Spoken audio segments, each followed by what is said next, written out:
bababa ka sa landmark, then walk back sa HSBC. Kasi, dumaan sa subway. Yan yung bus namin nagsasakyan. Kung saan ko yan. Bida, wala kayo kumakain.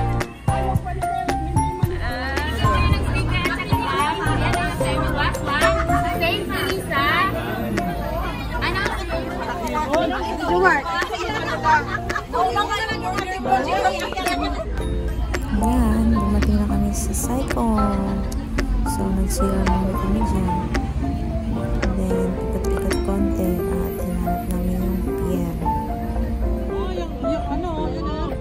Welcome! Ayun o. Ay!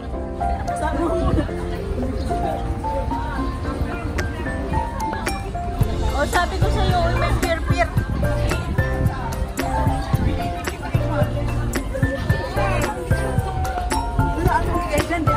Oh, Nay, kalma lang. Ay, Nay, may isda na yun. Yun o, may isda.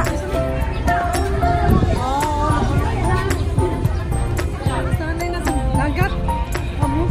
Ay ba, aksidente. Ano, iba yun.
Nay, nindot manginahas, Nay. Ganda o, makita yung simbahan.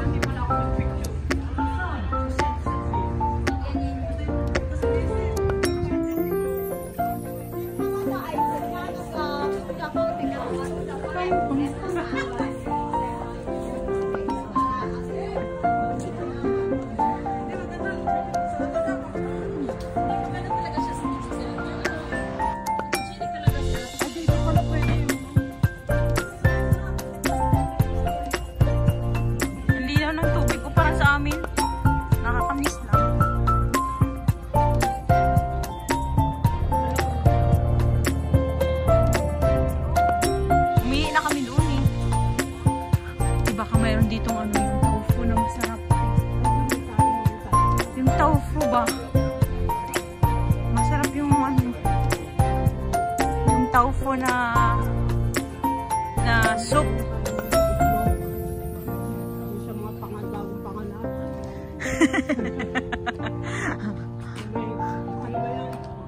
Sana ganito lang kalit yung bahay. Pantunadong bahay.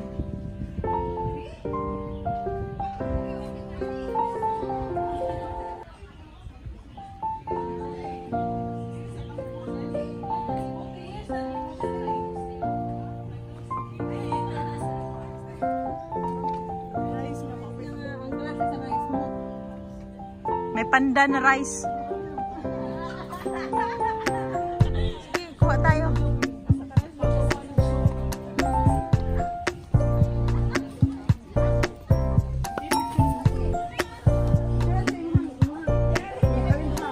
The salt one.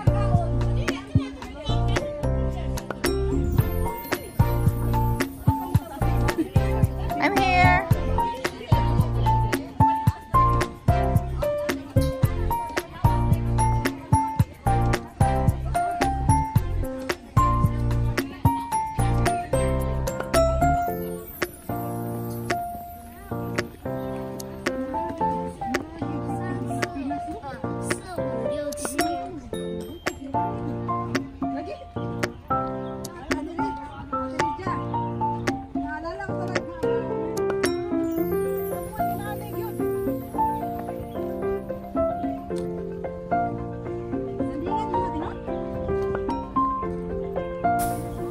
Ito yung way papunta doon sa Salt Factory, pero hindi kami pumasok.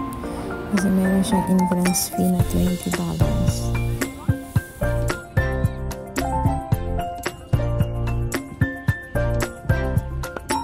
Mas maganda pa nga doon kanina sa may beach front. Baka may entrance fee.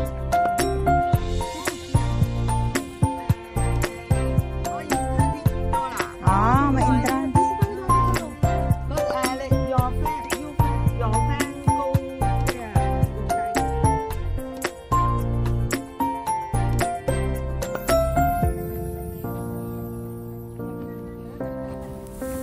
Ito na yung way pa akyat sa simbahan. Tapos na kami kumain dyan.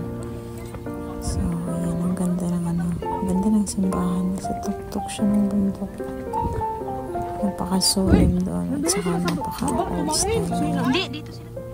Tsaka yung stair. Nagustuhan ko dito yung stair niya. Yun yung stair. Yung mga design. Ang ganda.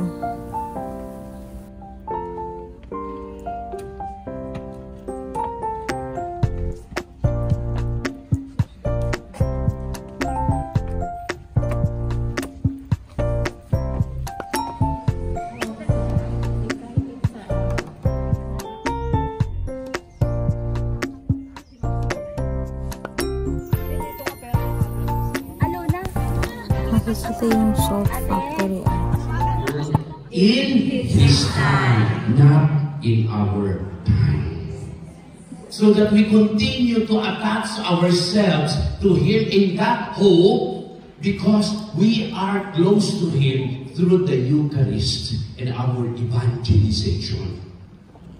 What we receive here in the Eucharist, He gives us the strength. And so, that gives us all the power to evangelize to people whom we meet.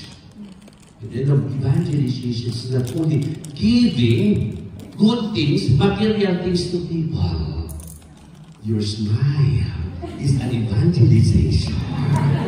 Yes. Your laughter is an evangelization. So, let us continue to enrich our lives here to make this journey a fruitful one by hoping in the Lord. And that hope entails a lot of healing and healing, our openness to the Lord, our patience to the Lord, our attachment to the Eucharist, and our way of evangelizing one another. Amen! Let us now stand and let us ask the strength and courage to persevere in our mission to live a life of holiness and service. For every petition we say, and response be, Lord, listen to our prayer. Lord, listen to our prayers. For the Church, nawa ang simbahan, mga kasama ng kaparian, at ang mga tagapaglingkod na maipahayag ang Ebanghelyo na walang kasing halaga ng tuwa at hindi natitingag. We pray.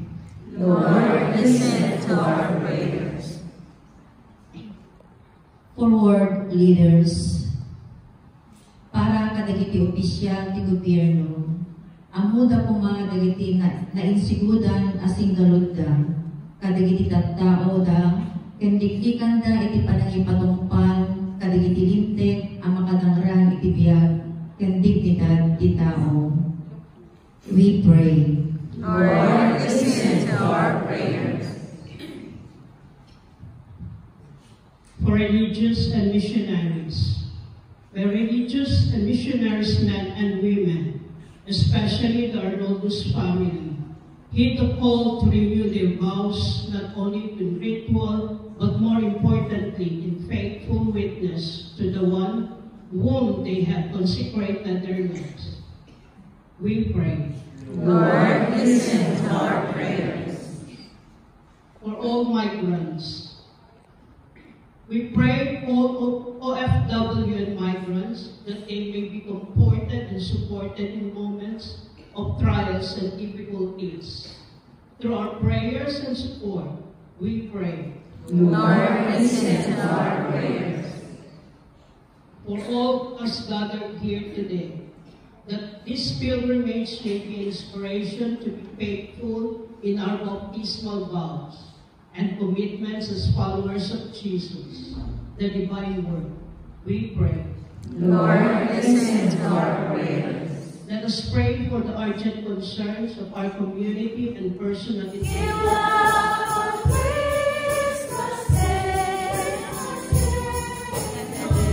Want to guide us as another New Year starts, and may the spirit of Christmas be on so the Holy Bible says. Mary's born child Jesus Christ was born on free, whatever was her love.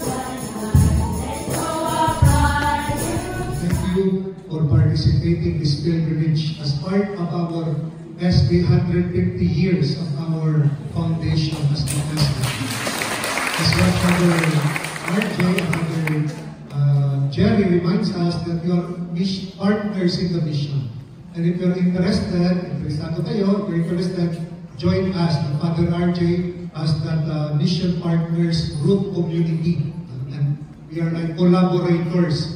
You participate, as what Father Jerry mentioned. Without you, we cannot do our mission. We need your presence, your help also.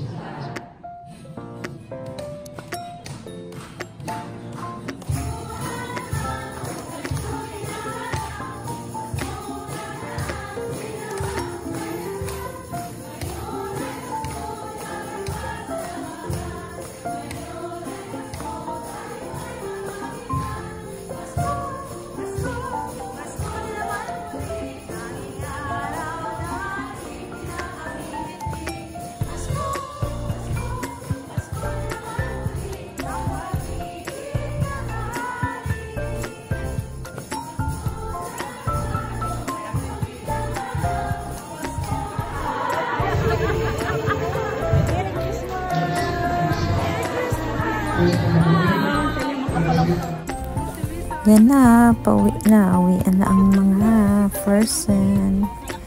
So, duman muna kami dyan sa may gilid ng beach. Oo, lusot lang yan.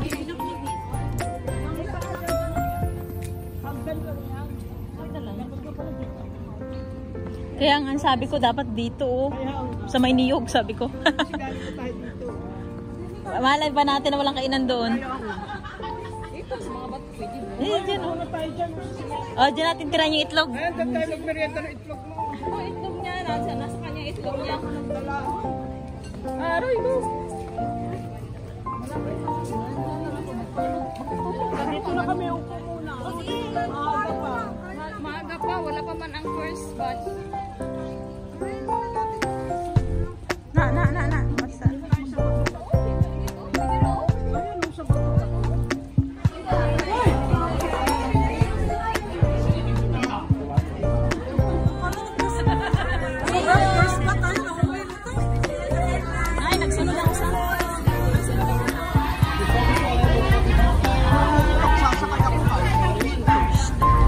Basta.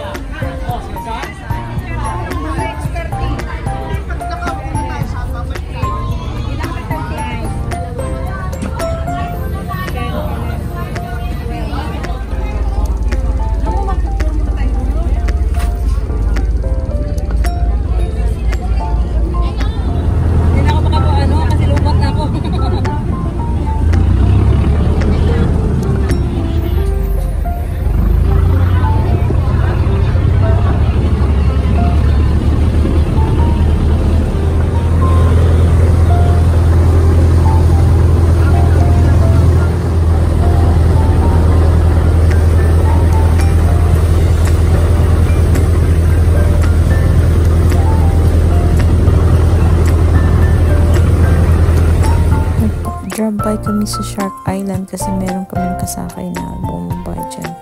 So, yan, Highland hopping din.